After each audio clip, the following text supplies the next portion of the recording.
When I am taking a walk in nature, it seems like my soul calms.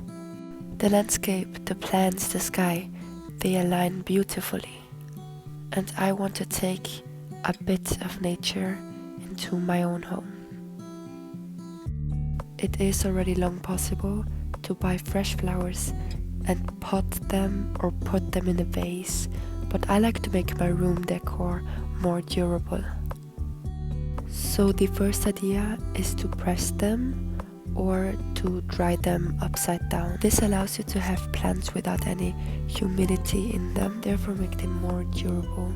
The pressed plants can be framed,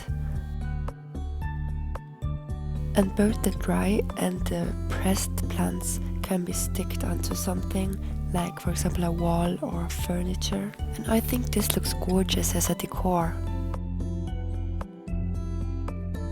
The next idea is to simply pot them. Room plants, if taken good care of them, can live for quite long. The big benefit here is that there are so many plants on the market, and you can choose whatever you like. And all of them will bloom in their way at some point. So it gives a sense of satisfaction if something you have cared of finally blooms. Moreover, does the green color represent tranquility, good luck and health. Plus, any kind of plants can be free or really affordable, so they should be your next room decor.